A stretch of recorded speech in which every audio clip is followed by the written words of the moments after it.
آج میں آپ کو قرآن پاک کی سب سے لاڈلی صورت کے بارے میں بتاؤں گا۔ جس صورت کے بارے میں آپ سے ذکر کروں گا یہ قرآن مجید کی وہ صورت ہے جو اللہ تعالیٰ سے اپنے پڑھنے والوں کے لیے سفارشی بن کر مکالمہ کرتی ہے۔ اس صورت کے حیرت انگیز فوائد جان کر آپ بھی دنگ رہ جائیں گے اور آپ کو اپنی زندگی کا اس صورت کو اپنی زندگی کا حصہ بنا لینا چاہیے۔ اس لیے اس ویڈیو کو آج آپ نے غور سے سننا ہے اور اس پر عمل بھی کرنا ہے۔ حضرت ابو ہریرہ رضی اللہ تعالی عنہ سے روایت ہے کہ رسول اللہ صلی اللہ علیہ وآلہ وسلم نے فرمایا کہ قرآن مجید میں 30 آیات کی ایک صورت ہے جو اپنے پڑھنے والوں کے لیے اس وقت اللہ تعالیٰ سے جھگڑا کرتی رہے گی جب تک اس شخص کو بخش نہیں دیا جاتا۔ وہ صورت پتہ ہے کون سی ہے؟ وہ سورہ ہے سورۃ الملک۔ حضرت عمر بن مرہ رحمۃ اللہ علیہ کہتے ہیں کہ میں نے اپنے باپ کو یہ کہتے ہوئے سنا کہ ایک آدمی کو قبر میں دفن کیا گیا تو اس کی جانب 30 آیات والی ایک صورت بھی حاضر ہو کر کھڑی ہو گئی جو اس کے حق میں جھگڑا کرنے لگی۔ جب ہم نے واپس آ کر قرآن میں 30 آیات والی صورت تلاش کی تو پتہ ہے وہ کون سی صورت تھی؟ سورۃ الملک تھی۔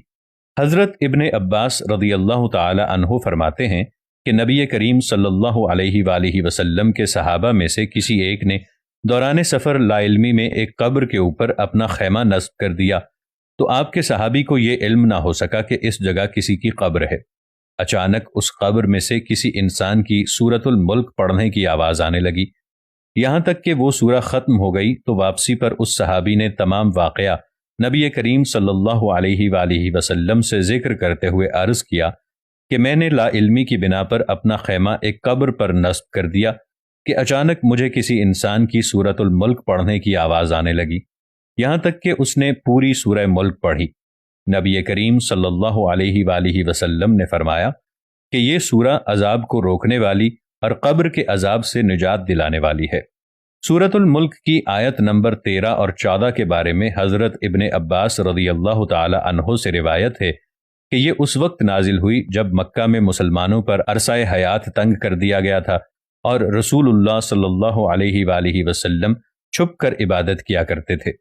جب آپ اپنے اصحاب کے ساتھ نماز پڑھتے تو اونچی آواز سے قرآن کی تلاوت فرماتے، جب مشرک سنتے تو قرآن اور نبی کریم صلی اللہ علیہ وآلہ وسلم کو نعوذ باللہ برا بھلا کہتے۔ تب اللہ تعالیٰ نے نبی کریم صلی اللہ علیہ وآلہ وسلم کو حکم دیا کہ زیادہ اونچی آواز میں قرآن نہ پڑھیں جسے سن کر مشرک آپ کو اور قرآن مجید کو گالیاں دیں، اور نہ ہی نیچی آواز سے پڑھیں کہ آپ کے ساتھی بھی قرآن کی آواز نہ سن سکیں، بلکہ درمیانی آواز سے قرآن پڑھا کیجیے، کیونکہ اللہ تعالیٰ آپ کے ظاہر و باطن تمام باتوں کو جاننے والا ہے۔ وہ تو سینوں کے بھید جاننے والا ہے، اور وہ نہیں جانے گا تو کون جانے گا جس نے تمہیں پیدا کیا۔ وہ باریک بین ہے اور ہر چیز اپنے علم میں رکھتا ہے۔ اسی طرح حضرت عبداللہ بن عباس رضی اللہ تعالی عنہ انہوں نے ایک آدمی سے کہا کہ میں تمہیں ایک ایسی حدیث ہدیہ نہ کروں جس سے تم خوش ہو جاؤ؟ تو انہوں نے کہا کہ کیوں نہیں، ضرور۔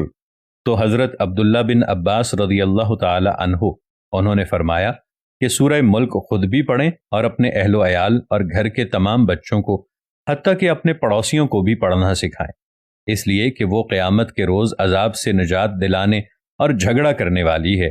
قیامت کے روز پڑھنے والے کی بخشش کے لیے اپنے رب سے جھگڑا کرے گی، وہ اس لیے جہنم کے عذاب سے نجات دلائے گی۔ سورہ ملک کو پڑھنے والوں کو قبر کے عذاب سے بھی بچائے گی۔